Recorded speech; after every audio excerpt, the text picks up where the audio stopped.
Hello everyone, मैं हूं शिवम द्विवेदी और आप देख रहे हैं अपना पसंदीदा चैनल ज्ञानोदय गुरुजी। सो मेरे प्यारे बच्चों, जैसा आप सभी जानते हैं कि हम लोग यहाँ पे क्लास 12th की फिजिक्स को पढ़ रहे हैं और जिसका ये हमारा चैप्टर नंबर कौन सा है बच्चों? 3 है।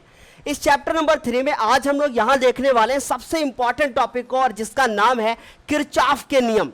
ये किरचॉफ के नियम से ही आप लोगों को इतना ज्यादा डर लग जाता है, जबकि वास्तव में कुछ है ही नहीं।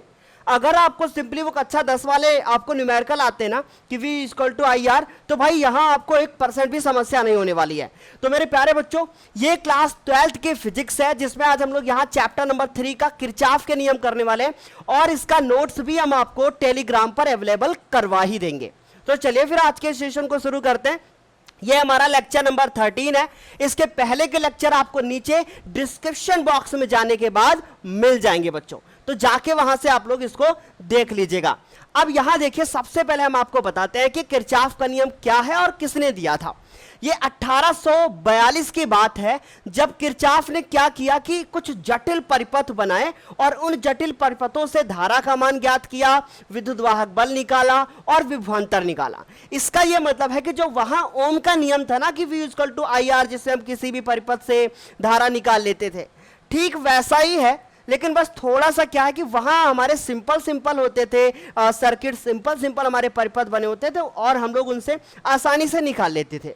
लेकिन यहां किरचॉफ ने बोला कि नहीं, अगर कितना भी जटिल परिपथ क्यों ना हो, उससे आप आसानी से धारा का मान, विभवांतर और साथ ही साथ बच्चों आप विद्युत वाहक बल की गणना कर सकते हैं। तो आपने यहां देखा कि लिखा कि 1842 में किरचॉफ ने जटिल परिपथों से किसका मान ज्ञात किया बच्चों? धारा का मान ज्ञात करने के लिए 2 नियम दिए, जिसमें से हमारा पहला नियम जो था वो है बच्चों संधि का नियम, या इसे हम लोग धारा का नियम भी कहते हैं। यार ये संधि का नियम क्यों पड़ा नाम, ये अभी हम आपको बताएंगे। ठीक, दूसरा नियम इन्होंने दिया और दूसरे नियम को इन्होंने बताया लूप या पास का नियम। तो देखो, सबसे पहले तो हम आपको बता दें कि ये संधि आखिर होती क्या है, क्योंकि अगर आपको संधि नहीं पता है तो समझ में कैसे आएगा। जैसे मान लो कि हमने एक परिपथ बनाया, ठीक है, हमने एक परिपथ बनाया और इस परिपथ में एक हमने यहाँ पे सेल लगा दिया और ये हमारा ये रेजिस्टेंस हो गया, जिसको हम लोग प्रतिरोध बोलते हैं। अब इससे धारा यहाँ बही और उसके बाद वापस आने के बाद यहाँ पर चली गई। लेकिन हम चाहते हैं कि नहीं, इसी परिपथ से एक और हम लोग इसमें तार जोड़ दें, मतलब इसी परिपथ में एक और तार जोड़ दे लंबा सा। तो उसके लिए क्या करेंगे उसके लिए बच्चों हम लोग यहां पे एक और ऐसे तार जोड़ दिए, और ये जो पॉइंट आपको दिख रहा है ना, इसे कहते हैं संधि। तो ये संधि ना आपने पढ़ा होगा कहां पे? 10th क्लास में मैंने आपको संधि के बारे में बताया था, तार संधि आपको याद होगा। ये वही तार संधि है बच्चों। इसके बाद एक और आया कि भाई धारा का नियम। तो इसको ये धारा का नियम है, क्यों है बताएंगे हम आपको। अब समझते हैं कि लूप क्या है। अब एक बात बताओ, कक्षा 10 से पढ़ते हुए आ रहे हो कि अगर किसी परिपथ में धारा बह रही है, इसका मतलब वो परिपथ बंद है। अब बंद परिपथ का मतलब क्या है, ध्यान से समझना। मान लो कि अगर आपके पास एक बल्ब लगा हुआ है, ठीक है, और ये बल्ब किसी परिपथ से जुड़ा हुआ है, ठीक है, किसी परिपथ से जुड़ा हुआ है, और ये इसमें मान लीजिए बैटरी है, और आपने यहां पे अभी कुंजी लगा दी है। ठीक, अभी ये कुंजी ऑन नहीं है, अभी धारा नहीं बहेगी। इसका मतलब ये खुला परिपथ है। ये कौन सा परिपथ है? खुला परिपथ है। तो हम लोग बोलेंगे कि भैया ये हमारा खुला है, अगर मैं इस कुंजी को दबा दूंगा तो बोलेंगे हमारा कि ये बंद परिपथ है। बंद परिपथ जो हुआ उसी को लूप कहते हैं। उसी को क्या कहते हैं? लूप कहते हैं। अब हम आपको एक बहुत इंपॉर्टेंट वाला बात बताएंगे। देखो, मान लो कि ये हमारा A पॉइंट है, ये हमारा B पॉइंट है, ये हमारा C पॉइंट है और ये हमारा D पॉइंट है। तो अगर हमें ये लिखना पड़ेगा आगे चल के कि लूप क्या होता है, तो कैसे लिखेंगे? मान लो हमने यहां से स्टार्ट किया, हमने लिखा A, फिर हम लिखेंगे B, फिर हम लिखेंगे C, फिर लिखेंगे D। इसका मतलब A, फिर उसके बाद B, फिर C और D। क्या इतने से काम चल जाएगा? यार कैसे चल जाएगा, क्योंकि अभी तो बंद हुआ ही नहीं, हम यहां से चले, अभी तो हम यहीं पहुंचे हैं, इसलिए फिर से हमें ए लिखना पड़ेगा और इसे कहेंगे हम लूप। तो हमने बेसिक सी कुछ जानकारियां आपको दे दी कि परिपथ क्या होता है, संधि क्या होता है, बता ही दिया है। अब हम चलते हैं अपने पहले नियम की ओर बिना देर किए हुए, और फिर भी हम आपको एक क्लियर बात बताते हैं बच्चों। आज हम यहाँ पे आपको दोनों नियम बताएंगे। अगले वीडियो में हम लोग क्या करेंगे, इनके न्यूमेरिकल करेंगे, इसलिए आप लोगों से रिक्वेस्ट है कि आज का वीडियो पूरा देखिए, तभी आपको अगला वीडियो समझ में आएगा। तो यहां लिखा है हमने किरचॉफ का पहला नियम। किरचॉफ का पहला नियम क्या कहलाता है? संधि का नियम, और इसे हम लोग धारा का नियम भी कहते हैं। हम आपको इस नियम को रटवाए ना, समझाते हैं। मान लो कि ये एक कोई तार है और यहां तक ये पहुंचा है, फिर उसके बाद एक कोई और दूसरा तार है, वो यहां तक पहुंचा है, एक और तीसरा तार है जो यहां से यहां तक पहुंचा है, और एक चौथा तार है जो यहां से यहां तक, और एक पांचवा तार एक यहां से यहां तक। ऐसे बना दिया। हमने बोला कि इस पहले तार में एक धारा बह रही है, और वो धारा हमने नाम दे दिया क्या, कि मान लो हमने इसका नाम दे दिया कि भाई ये धारा हमारी 10 एम्पियर है।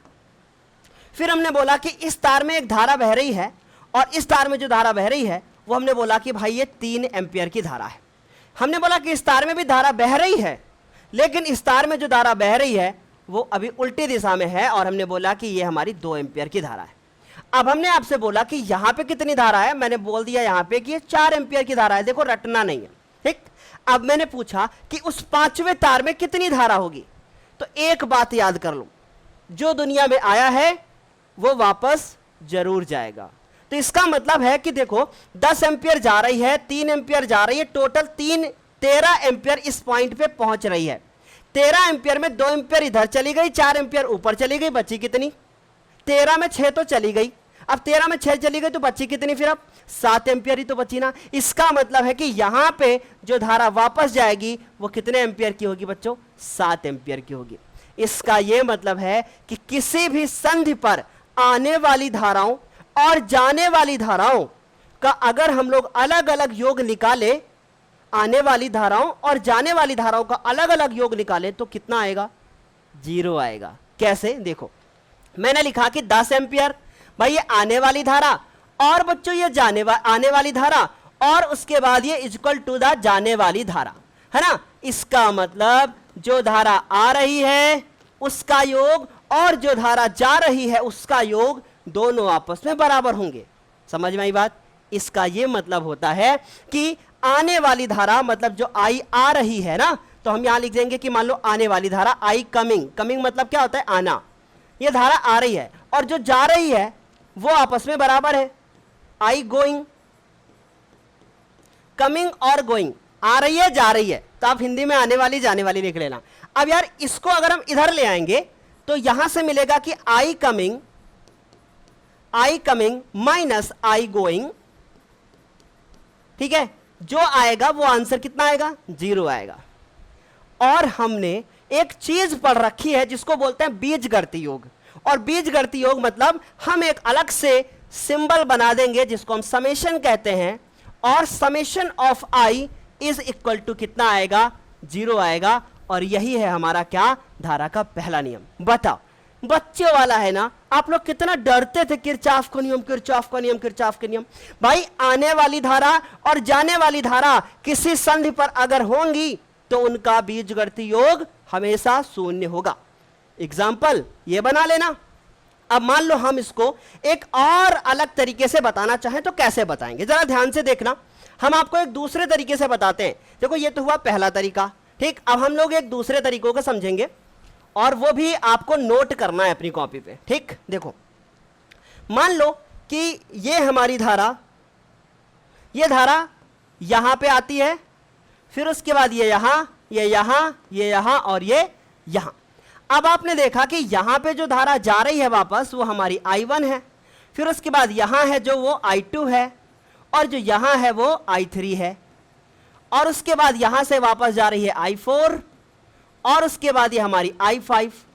इसका मतलब हम कह सकते हैं इस चित्र को देखकर कि I1, देखो यहां लिख लोगे चित्रानुसार।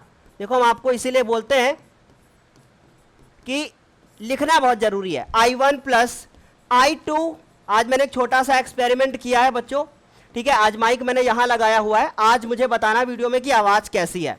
I4 और I5, देखो ये एक्सपेरिमेंट हम करते ही रहेंगे तब तक जब तक सब कुछ ठीक नहीं कर लेंगे।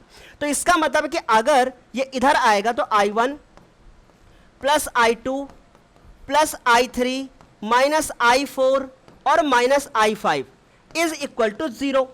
अब यहां पे हमारा जो आएगा वो होगा summation of I is equal to 0। ये आएगा आंसर क्या भाई, ये हमने बता दिया कि किसी वैद्युत परिपथ में संधि पर मिलने वाली सभी धाराओं का बीजगणितीय योग आपस में क्या होगा, 0 होगा। समझ में आई बात? पहला नियम था, चुटकियों में याद हो गया होगा। चलिए दूसरे नियम को समझ। हाँ, तो किरचॉफ का दूसरा नियम। अब किरचॉफ का दूसरा नियम जाना जाता है बच्चों लूप के नियम से या पास के नियम से। लूप क्या होता है ये तो हम बता ही चुके हैं। अब हम लोग देखेंगे, सबसे पहले इसको समझेंगे, पढ़ेंगे नहीं, पहले समझेंगे। मान लो कि आपके पास एक कोई परिपथ है और उस परिपथ का आंतरिक प्रतिरोध जो है, मतलब परिपथ का बाहरी प्रतिरोध कैपिटल आर है, और उस परिपथ में एक सेल लगा हुआ है जिसका आंतरिक प्रतिरोध 0 है और इसका विद्युत वाहक बल क्या है, E है। अगर इसका विद्युत वाहक बल E है तो हम कह सकते हैं, एक फॉर्मूला जानते हैं कि भाई E is equal to the V plus I R, और अगर स्मॉल r का वैल्यू 0 है तो E जो है वो V के बराबर है। तो हम ये कह सकते हैं कि अगर स्मॉल e का मान 0 है तो E हमारा V के बराबर है, और V बराबर होता क्या है, आई आर। ये हमने ऑलरेडी जान रखा है। तो अगर हम सिंपली ये समझें कि ये हमारा एक परिपथ है और इस परिपथ में विद्युत वाहक बल E है, और उसके बाद वो विद्युत वाहक बल उस परिपथ में बहने वाली धारा और R के गुणनफल के बराबर है, ये कह सकते हैं हम, बिल्कुल कह सकते हैं। तो ये चीज हुई और यही है हमारा क्या, किरचॉफ का दूसरा नियम। लेकिन अगर हम इसको थोड़ा कॉम्प्लिकेटेड बनाएं, क्योंकि इतना तो समझ ही रहे हो ना फिर, तो यहां पे देखो अच्छे समझना, इसी परिपथ को हम लोग अगर ध्यान से देखें तो इसमें एक लूप बना हुआ है, और ये लूप है A, B, C और D। पहले नियम को समझते हैं। अब हमने बता दिया यही स्टेटमेंट यहां होगा। देखो, किसी बंद परिपथ या लूप में परिपथ का विद्युत वाहक बल परिपथ के सभी अवयवों के सिरों पर उत्पन्न विभवांतर के योग के बराबर होता है। अब इसमें एक ही अवयव था जो कि हमारा R है कैप ये। अब मान लो बाई चांस इसी को अगर आपको बहुत अच्छे से और समझना हो तो हम ऐसे कर सकते हैं, ठीक है। ये हमारा R है और ये हमारा R है। अब सबको पता है कि अगर ये विद्युत वाहक बल हम निकालेंगे E बराबर, भाई E बराबर हम ये निकालेंगे तो मेरा आएगा I R और प्लस ये वाला फिर से आएगा I और R। अगर इनके हम नाम दे दें तो ये 1 1 और ये 2 ऐसे हो जाएगा। लेकिन हमें इसकी कोई जरूरत फिलहाल है नहीं, हम लोग समझ चुके हैं अच्छे से इसको। देखो, अब उसके बाद बंद परिपथ या लूप में प्रतिरोधों के सिरों पर उत्पन्न विभवांतर का बीजगणितीय योग, उत्पन्न विभवांतर का बीजगणितीय योग उस परिपथ में स्थित सेलों के विद्युत वाहक बलों के बीजगणितीय योग के बराबर होता है। इसका मतलब जो भी हमारा आई आर होगा उसका हम लोग समेशन निकाल लेंगे और उसको विद्युत वाहक बल E के बराबर लिख देंगे। लेकिन बच्चों अब इतना ये आसान नहीं है, हमें इसको थोड़ा ऐसे समझना है जैसे एग्जाम में आता है। तो समझ गए, डेफिनेशन समझ ली कि आई आर और E के बराबर होगा। अगर इसमें 2 सेल लगे होंगे तो उन दोनों सेलों को आपस में जोड़ के निकालेंगे। लेकिन अब हम इसको समझते हैं एक डायग्राम बनाकर। मान लो कि हमारे पास एक परिपथ है और ये हमारा, इसमें R लिखा हुआ है, ठीक। अब थोड़ा आपको पेशेंस रखना है। ये हमारा R1 है, उसके बाद इसी परिपथ में यहां पर ये हमारा R2 है, ठीक है। ये हमारा बच्चों R2 है। इसी परिपथ में ये हमारा R3 है। ये हमारा बच्चों क्या है, R3।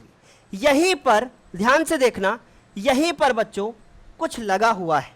क्या लगा हुआ है, यहां पर एक दोनों जगह पर सेल लगा हुआ है। तो हमने इसको बना दिया एक सेल, ये इसका नेगेटिव, ये इसका पॉजिटिव। उसके बाद यहां पर भी सेल लगा हुआ है, ये इसका नेगेटिव टर्मिनल और ये इसका पॉजिटिव टर्मिनल, ठीक। अब जो यहां से धारा बहकर आएगी तो यहां से जो धारा निकलेगी वो कितनी निकलेगी, I1, ठीक। अब उसके बाद यहां देखो ये दूसरा है, यहां से जो धारा निकलेगी वो यहां से जो धारा बहेगी वो बहेगी I2। इसका विद्युत वाहक बल E1 है, इसका विद्युत वाहक बल E2 है। यहां पर जो धारा पहुंचेगी वो पहुंचेगी I1 और प्लस I2, दोनों पहुंचेंगी। यहां पहुंचेगी, यहां पहुंचेगी, यहां पर फिर से I1 प्लस I2 होगा। यहां पहुंचने के बाद अब देखो I1 यहां से निकली थी तो I1 ऊपर चली जाएगी और I2 बच्चों इधर चली जाएगी। ठीक, इतनी बात समझ में आई होगी। अब अच्छे से समझना। अब यहां पे हम लोग एक कुछ लिखने जा रहे हैं और वो है बच्चों साइन कन्वेंशन, या हम कह सकते हैं चिन्ह परिपाटी। हिंदी में लिख लो चिन्ह परिपाटी।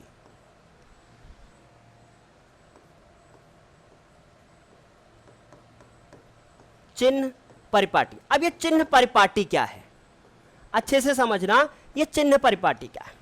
अगर हम लोग धारा की दिशा में चलेंगे तो हम लिखेंगे कि धारा की दिशा में चलने पर, धारा की दिशा में चलने पर, अगर धारा की दिशा में चलेंगे तो मेरी जो धारा होगी वो कैसी होगी बच्चों? पॉजिटिव। कैसे लिखेंगे हम लोग? पॉजिटिव। अब उसके बाद धारा की विपरीत दिशा में चलने पर, उल्टा लिखना है बच्चों इसी का, विपरीत दिशा में चलने पर। अब धारा की अगर विपरीत दिशा में चलेंगे, धारा की विपरीत दिशा में चलने पर जो हमारी धारा आएगी वो आएगी बच्चों कैसी? निगेटिव। कैसी आएगी बच्चों? निगेटिव।